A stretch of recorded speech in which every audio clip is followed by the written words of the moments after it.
Okay, now that we've broken down the 4 parts that are affected by these Title 12 changes or the banking sector changes, I'm going to go ahead and break down specifically Part 249. I'm going to take it from the top. And again, this is involving liquidity risk measurement, standards, and monitoring. Now, the monitoring aspect of this is new language. So before yesterday, monitoring was not included in this as well, which is why you're going to see so much new language that's added in. So the purpose of Part 249 altogether is to establish a minimum liquidity standard and until yesterday, add a minimum stable funding standard. Now this is new. Again, anything in green is new, anything in red is taken out.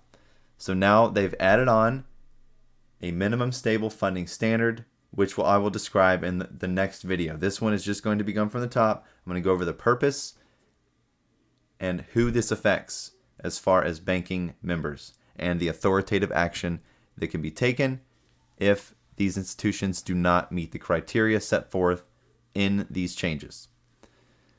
So applicability, a board regulated institution is subject to this new standard and other requirements if it is a global systematically important BHC, which you can find a list of these at this link right here. I'm going to link this PowerPoint below. It is a GSIB or global systematically important bank. The most up-to-date list is a 2020 list. This will be updated November of this year. It includes banks such as Citigroup, HSBC, JP Morgan Chase, Bank of America, Bank of China, Deutsche Bank, Mitsubishi, UFJ, FG, Agricultural Bank of China, Bank of New York Mellon, Credit Suisse, Goldman Sachs, you name it, all the big names. A Category 3 is a depository institution holding company that is identified as a Category 3 pursuant to Rule 252.5, which I will link in the next slide, which actually will define all of these categories of banking for this link right here. If you go to this link right here, you'll be able to see what makes up Category 2, 3, 4, etc. But basically, Category 2, based from 252.5, is a banking organization with $700 billion or more in average total consolidated assets, or a foreign banking organization with $700 billion or more in average U.S. assets. Is also a U.S. bank holding company with $100 billion or more in averaged total consolidated assets. And for a foreign bank, $100 billion or more in average combined U.S. assets. And it can also not be a global systematically important BHC. So Category 4, basically a Category 4 cannot be a Category 3 or 2, obviously. It cannot be a or it cannot be a BHC or a GSIB, and it has to have $100 billion or more of average combined U.S. assets if it's a foreign bank. Now, if it's a U.S. bank, it has to have $100 billion in average total consolidated assets.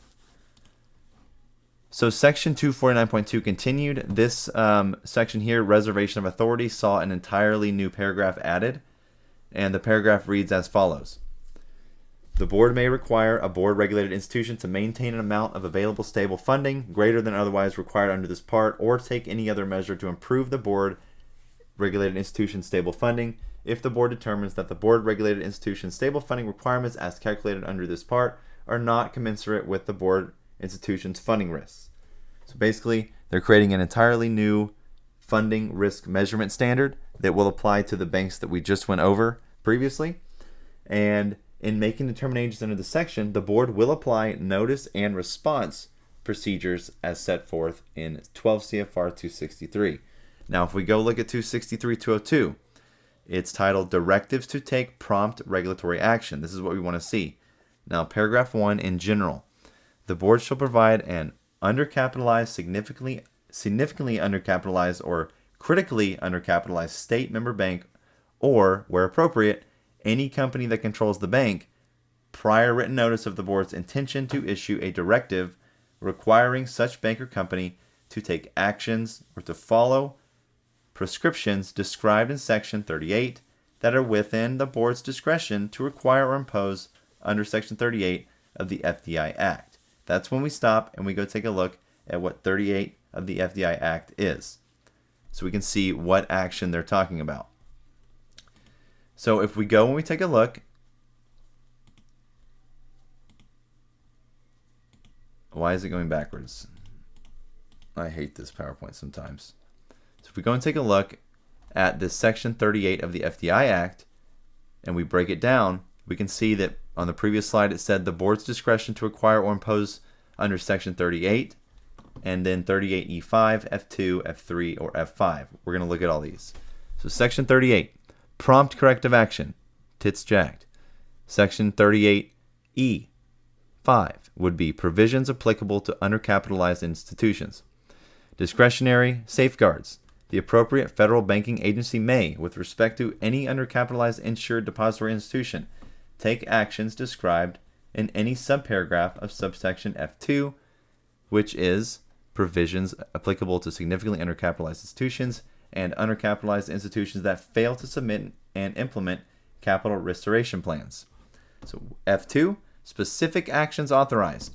The appropriate federal banking agency shall carry out this section by taking one or more of the following actions. A. Requiring recapitalization, doing one or more of the following. Requiring the institution to sell enough shares or obligations of the institution so that the institution will be adequately capitalized after the sale. 2. Further requiring that instruments sold under Clause 1, what we just said, be voting shares, not hypothecated or synthetic. They must be voting shares or real shares. So people saying this isn't relevant to a squeeze are insane and have not looked at any of the language here within. So hopefully this all made sense. So to reiterate, Part 249 added monitoring standards and a minimum stable funding standard that we're going to break down in the next video. It affects a plethora of categories of institutions that we went over in this video. And it also created a new paragraph allowing for the board to maintain amount of this new rule that was set forth. And if this is not met, they are directed to take prompt action, including requiring the institution that doesn't meet this new standard to sell enough shares or obligations so the institution will be adequately capitalized after the sale. So if you're not meeting the new threshold that we're going to go over next time, you're going to get your shares sold by the board. They're obligated to do so. So hope this made sense. I'm going to continue on with this, and next time we're going to take a look at the NSFR standard that they're talking about, the factors that make up this new standard, as well as some new definitions set forth.